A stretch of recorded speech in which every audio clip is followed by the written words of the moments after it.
হাসির রাজা, জ্ঞানের রাজা, রসিক রাজা। বলছি গোপাল রওনা দি। মহারাজ এত ব্যস্ত হবেন না মহারাজ। হ্যাঁ হ্যাঁ, তা মহারাজ, আপনাকে দেখে মনে হচ্ছে আপনি রাতে হ্যাঁ ঠিকই ধরেছ, তাছাড়া ঘুম হবে কি করে বলো, আমার বাড়িতে যে ছোট্ট রাজপুত্র আসছে। তা অবশ্য ঠিক, সেই কবে থেকে আমাদের নাতিকে দেখার জন্য আমরা বসে আছি। আচ্ছা গোপাল, তুমি এইবারে রওনা দাও, বেশি দেরি করো না, জাহাজ ঢুকবার সময় হয়ে এলো। আপনি কিচ্ছু চিন্তা করবেন না মহারাজ, আমি একদম সযত্নে আপনার নাতি ও বৌমাকে রাজপ্রাসাদে নিয়ে আসব। গোপাল, খুঁজে পেতে কোনো রকম অসুবিধে হবে না।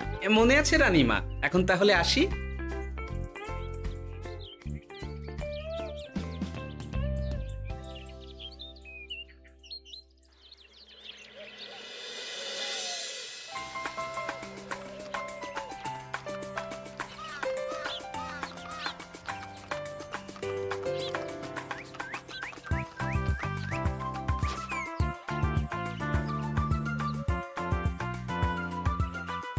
এসো এসো বোমা এসো, আরে আমার নাতি বাবু যে। বৌমা, পথে আসতে কোনো কষ্ট হয়নি তো? এইটুকু পথ আসতে কোনো রকম কষ্ট হয়নি মা। গোপাল কাকা এত ভালো যে কি বলবো। যাক যাক, গোপাল তাহলে আরো একবার আমার মান রাখলো। যতদিন গোপালের ধরে থাকবে তার প্রাণ, সে ততদিন মহারাজের রাখবে যে মান। হ্যাঁ মহারাজ, আমি থাকতে আপনি একদম চিন্তা করবেন না মহারাজ।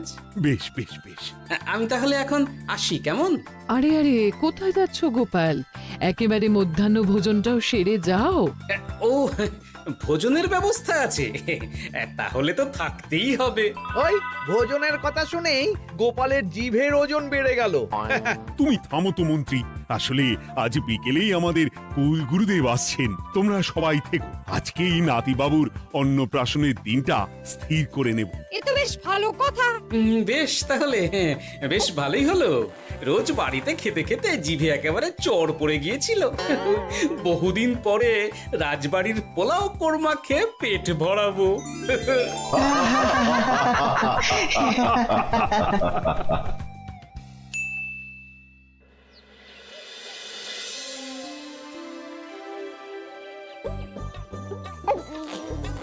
বাহ, তোদের নাতির তো ঢের উন্নতি হবে রে, খুব প্রতিপত্তি হবে, নাম যশ সব হবে, কোনো চিন্তা নেই।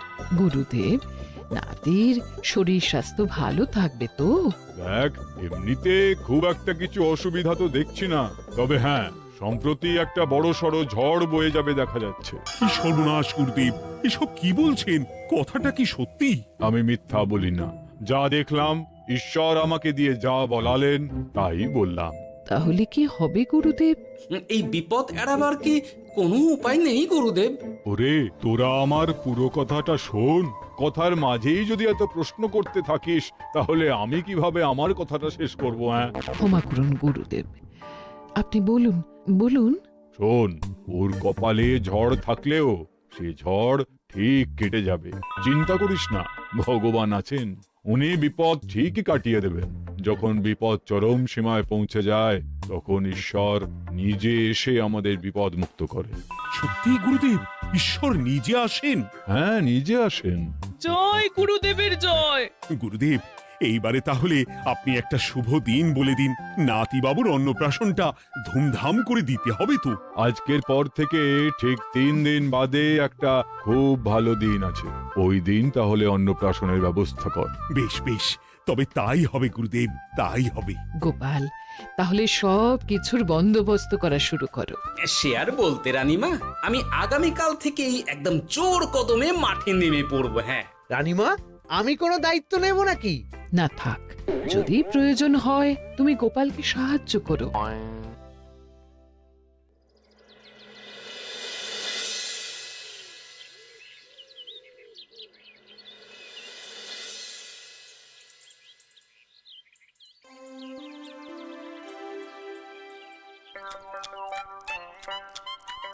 অপূর্ব হয়েছে রান্নাগুলো।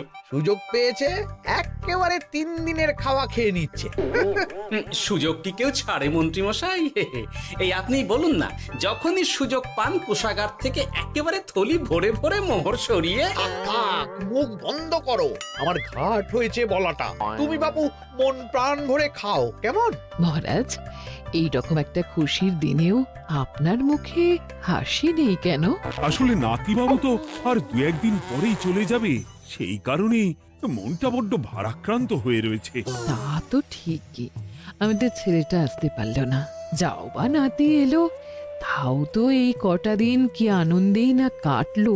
আচ্ছা রানী, আমরা যদি আমাদের কাছে আরো কদিন নাতিবাবুকে রেখে দিই তাহলে কেমন হবে?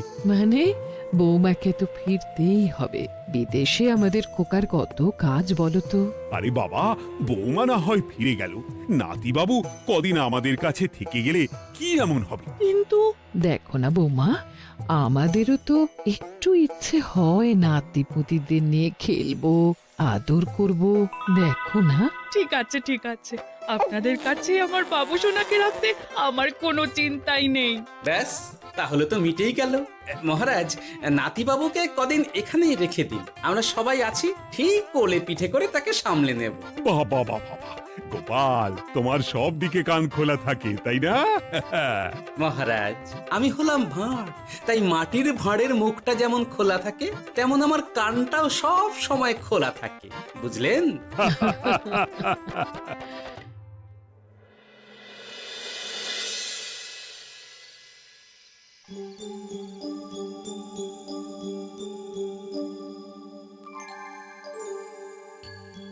কি ব্যাপার মহারাজ, আপনি এখনো শোননি কেন? শরীর খারাপ করছে নাকি? না রানী, একটা কথা খুব ভাবাচ্ছে বুঝলে। কি কথা মহারাজ? এই যে সেদিন গুরুদেব বললেন না, যখন গভীর বিপদ আসে তখন ঈশ্বর নিজে আসেন বিপদে মোকাবিলা করার জন্য। হ্যাঁ মহারাজ, বললেন তো। আচ্ছা, ঈশ্বর কি বিপদে সত্যিই নিজে আসেন? কিন্তু তিনি নিজে তো বিশাল শক্তিধর, ক্ষমতাবান, তাহলে তিনি নিজে না এসে অন্য কাউকে পরিস্থিতির মোকাবিলা করতে পাঠান না কেন? মহারাজ, ঈশ্বর কখনো কখনো নিজেই হয়তো আসেন, অথবা কখনো কারো দ্বারা বিপদ খণ্ডন করেন। ব্যাপারটা খুবই সহজ মহারাজ। না না, কিন্তু আমার মনে হয়। মহারাজ, আপনার কি মনে হয় আমি জানি না, তবে আমার যা মনে হয় আপনাকে বলেছি। আগামীকাল একবার সভাসদদের প্রশ্নটা করতে হবে, দেখি তারা কি বলে। আগামীকাল সকালে আবার বৌমা ফিরে যাবে।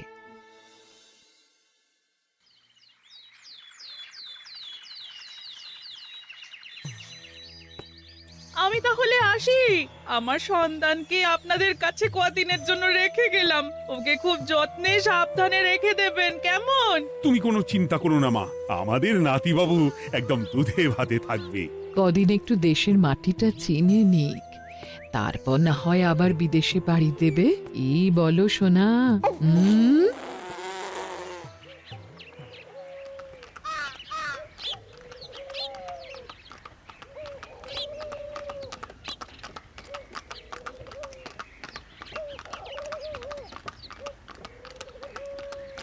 বৌমা তো চলে গেল, এইবারে তাহলে আমরাও যাই। আজকেও নিশ্চয়ই বৌমার ফিরে যাওয়া উপলক্ষে রাজসভা বন্ধ থাকবে। ভুলেও এই সব কথা ভেবো না মন্ত্রী, চলো এইবারে সবাই রাজসভায় চলো, তোমাদেরকে একটা খুবই গুরুত্বপূর্ণ প্রশ্ন করব।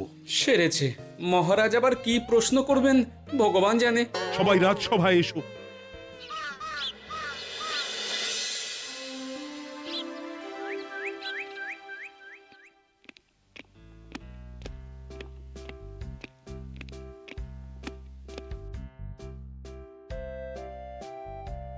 আচ্ছা, তোমরা সকলে বলো তো, ঈশ্বর কি সত্যি বিপদ খণ্ডনে এই ধরাধামে অবতীর্ণ হন? আচ্ছা, তাই যদি হয় তাহলে ঈশ্বর নিজে না এসে তার প্রতিনিধি হিসেবে অন্য কাউকে বিপদ খণ্ডন করতে পাঠান না কেন? হ্যাঁ হ্যাঁ, ঠিকই তো। কেন কেন, ঈশ্বর তো মহাশক্তিধর, উনি চাইলেই যা খুশি তাই করতে পারেন। মহারাজ, আমাদের যেমন ইচ্ছে হলে আমরা খাই দাই ঘুমাই ঘুরে বেড়াই, ঠিক সেই রকম ঈশ্বরেরও ইচ্ছা হয় নিজে নেমে এসে জগতের কল্যাণ করার। না না না, আমি কিন্তু আমার প্রশ্নের যথাযথ উত্তর পেলাম না। এই গোপাল, তুমি কিছু বলো না, একদম মুখে কুলুপ দিয়ে বসে আছো কেন? হ্যাঁ, না মহারাজ, মুখে কুলুপ দিয়ে নেই, আসলে খিদেতে পেটে ছুঁচো দৌড় দিচ্ছে। বেশি কথা বললে খাটনি হবে, আরো খিদে বাড়বে, তাই চুপ করে আছি আর কি। ইস, শুধু খাওয়া আর খাওয়া, সব সময় শুধু খাওয়ার চিন্তা। গোপাল, ছি, লজ্জা করে না? এমন একটা গুরুত্বপূর্ণ সময়ে তুমি আমার প্রশ্নের উত্তর না দিয়ে মনে মনে খাবারের কথা ভাবছো। আসলে মহারাজ, ওই না খেলে যে মাথাটা কাজ করে না, পেটে খিদে মুখে লাজ, এমন করলে তো মগজটাই পুরো ঘেঁটে ঘ হয়ে যাবে মহারাজ। বেটাকে তাড়িয়ে দিন। যাও যাও গোপাল, আমার রাজসভা থেকে এক্ষুনি বিদেয় হও দেখি। যাও যাও, তুমি যাও। যার সব সময় শুধু খাওয়ার চিন্তা, এমন পেটুককে সভায় রেখে আমার কোনো কাজ নেই। কিন্তু মহারাজ, চুপ, একদম চুপ। তুমি যাও গোপাল, যাও। যদি কোনোদিনও উত্তর খুঁজে পাও, তবেই আবার এই সভায় তোমার মুখ দেখিও।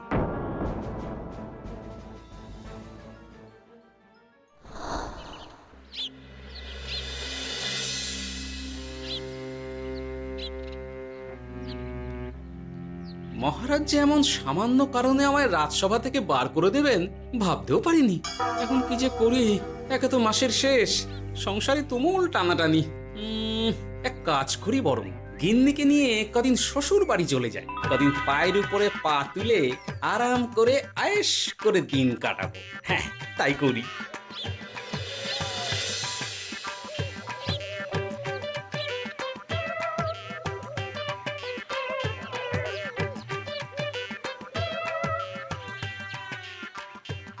গিন্নি, ও গিন্নি, বলছি কি, ওই শিগগিরই তল্পি তল্পা গুছিয়ে তোমার বাপের বাড়ি চল। এই কটা দিনের জন্য দুজনে ঘুরে আসি, বুঝলে? কি ব্যাপার? তোমার হঠাৎ করে আমার বাপের বাড়ি যাবার হিড়িক কেন? কিছু মতলব আছে নাকি? আমি না তোমার স্বামী? তুমি আমাকে এইভাবে বেমক্কা মতলববাজ বলতে পারলে? হ্যাঁ, কোথায় আমি তোমার কথা ভেবে কথাটা বললাম, আর তুমি কি না আমায় স্বামী না স্বামী কে জানে? এই গত 3 মাস ধরে বাপের বাড়ি যাওয়ার কথা বলছি, তুমি তো তখন কানেই নিচ্ছিলে না, এখন হঠাৎ? আচ্ছা আচ্ছা, বুঝেছি বুঝেছি, অনেক ঝগড়াঝাটি হয়েছে, এইবারে তল্পি তল্পা গুছিয়ে চলো, মেলা সময় বয়ে যাচ্ছে। কি এক্ষুনি যাবে নাকি? সন্ধে হয়ে এলো তো। সন্ধে হয়ে এলো তো কি হয়েছে, চলো চলো চলো, শিগগিরই চলো। ঠিক আছে, আমি প্রস্তুত হচ্ছি। তুমি তাহলে একখানা গরুর গাড়ি ডেকে আনোগে, যাও যাও। আরে মিছিমিছি গরুর গাড়ি রাখবো কেন? আরে বাবা, আমরা হেঁটে যাবো, হেঁটে। কি বলছো? এতটা রাস্তা বনের মধ্যে দিয়ে আমরা হেঁটে যাব? হ্যাঁ, শোনো গিন্নি, ওই বাতের ব্যথায় না হাঁটাটা বেশ ভালো, বুঝলে? চলো চলো, দেখবে কোনো রকম অসুবিধে হবে না। হ্যাঁ, আমি তো আছি নাকি? হ্যাঁ,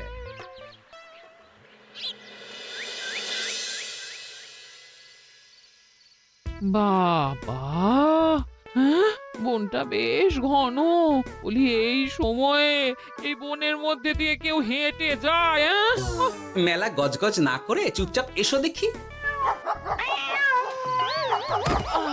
ও মা গো, বাবা গো, বাবা গো, কি লাগাটাই না লাগলো গো। আরে, তোমার থেকে আমার বেশি লেগেছে, যাখানা ধাক্কা মারলে। কি করবো? গিন্নি আমায় ধাক্কা মেরে ফেললো বটে, কিন্তু আজ আমি মহারাজের প্রশ্নের যথাযথ উত্তর পেয়ে গেলাম। বেড়াল ছানাটিকে বাঁচাতে কোনো কিছু না ভেবেই কিভাবে বেড়ালটা ওই বাঘা কুকুরটার দিকে তেড়ে গেল। হ্যাঁ, তার মানে বিপদে পড়লে সন্তানকে বাঁচাতে না, আমাকে এক্ষুনি একবার রাজপ্রাসাদে যেতে হবে, রানীমার সঙ্গে কথা বলতে হবে। আরে আরে আরে আরে, ওদিকে কোথায় চললে গো? ওদিকে তো তোমার শ্বশুর বাড়ি নয়? আরে বাবা, আমার নয়, তোমার শ্বশুর বাড়ির দিকেই আবার যাচ্ছি, বুঝলে? আর মানে আমরা আর যাবো না?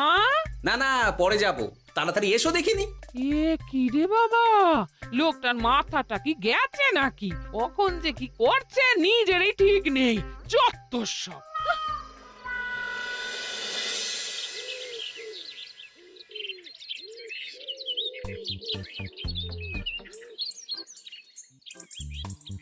আরে গোপাল দাদা, তুমি এখন কি ব্যাপার গো?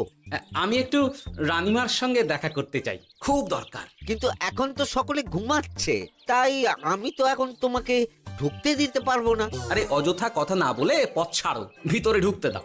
গোপাল দাদা, তুমি এই সময় ওই ঢোকার জন্য অহেতুক জেদ করো না। তাছাড়া আমি যতদূর জানি তোমায় তো মহারাজ তাড়িয়ে দিয়েছিলেন। তাহলে আবার বহাল হব, চিন্তা করো না।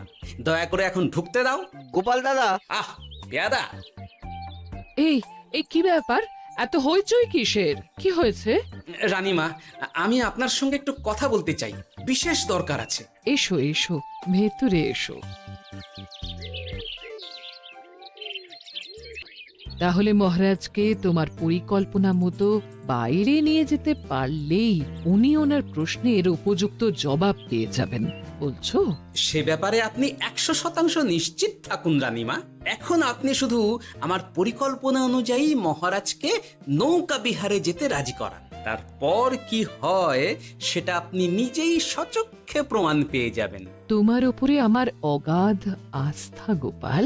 ঠিক আছে, তুমি যেমনটা বললে ঠিক ওইভাবেই আমি নৌকা বিহারের ব্যবস্থা করছি।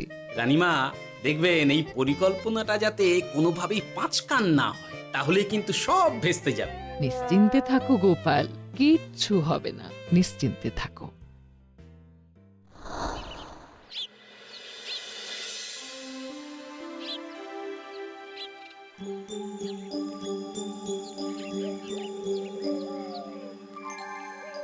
মহারাজ আবার বেজার ভোগ করে গেছেন।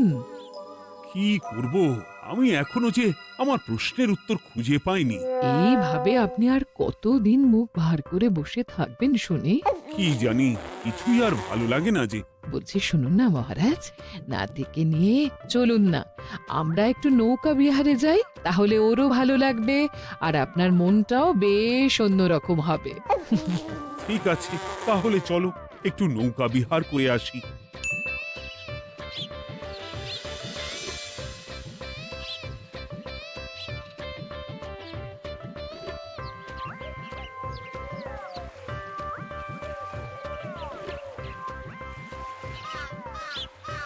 এই তো মহারাজ, আসুন আসুন, সে কখন থেকে আপনার জন্য অপেক্ষা করছি।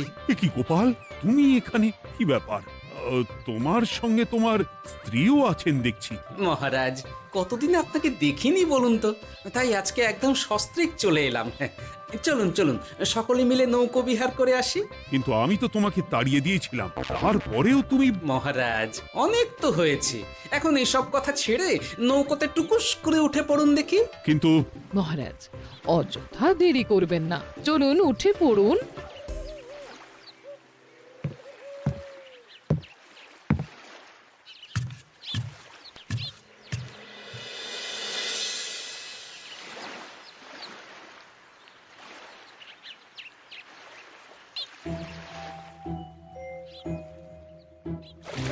এ কি?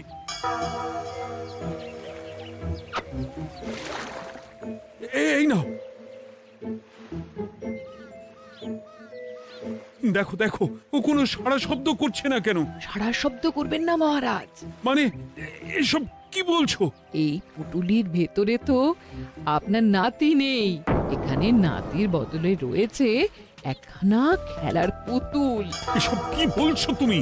এইটা যদি পুতুলি হয় তাহলে আমার নাতিবাবু কোথায়? হ্যাঁ, আপনার নাতি এইখানে একদম সুরক্ষিত অবস্থাতেই আছে। যাক বাবা, আমি যে কি ভয় পেয়ে গেছিলাম তার কি বলবো। কিন্তু রানী, তুমি আমার সঙ্গে হঠাৎ কেন এমন ছলনা করলে? হ্যাঁ, আমার কথাই মহারাজ। কেন? আসলে আমি আপনাকে এই ঘটনার মধ্যে দিয়ে আপনার প্রশ্নের আসল উত্তরখানা দিতে চেয়েছিলাম, তাই। গোপাল, কি বলতে চাইছো একটু খুলে বলো তো। আপনি জানতে চেয়েছিলেন যে ঈশ্বর যেহেতু বিশাল ক্ষমতাধর, তাই সন্তানের বিপদে তিনি নিজে না এসে অন্য কাউকেও তো তার প্রতিনিধি হিসাবে বিপদটা কাটাতে পাঠাতে পারেন। হ্যাঁ, কিন্তু তার সঙ্গে এই ঘটনার কি সম্পর্ক শুনি? মহারাজ, পুতুলটি যখন জলে পড়ে গেল তখন আপনি সেটিকে নিজের নাতি ভেবেই একবারও কারুর জন্য অপেক্ষা না করে নিজের প্রাণের তোয়াক্কা না করে নাতিবাবুকে রক্ষা করলেন। মহারাজ, আমরা ঈশ্বরের মানব সন্তান। ঈশ্বর আমাদের সকলের হৃদয়ের ভিতরে বসবাস করে, তাই বিপদ হলেই তিনি ছুটে আসেন, কখনো নিজে, আবার কখনো বা কোনরূপ প্রতিনিধি মারফত। তাই ভবিষ্যতে আর কোনোদিনও ঈশ্বর সম্পর্কিত কোনরূপ সংশয় মনে রাখবেন না, কেমন? সাধু সাধু, ধন্য তোমার বুদ্ধি হে গোপাল। সত্যি যেভাবে তুমি একটা ঘটনার মধ্যে দিয়ে আমায় আমার প্রশ্নের উত্তরটা ব্যাখ্যা সমেত, তার কোনো তুলনা হয় না। তোমার যে আর কিভাবে প্রশংসা করব তাই ভাবছি। মহারাজ, আমার আর প্রশংসা না করে ওই পেট পুরে একটু ভালো মন্দ খাওয়ান তো দেখি, তাহলেই হবে, আর কিচ্ছু চাই না। আচ্ছা আচ্ছা, বেশ বেশ, তাই হবে। আগামী 7 দিন তোমার সস্ত্রীক সহ রাজবাড়িতে দুবেলা আহারের নিমন্ত্রণ থাকলো, কেমন? ব্যাস, আর কি চাই?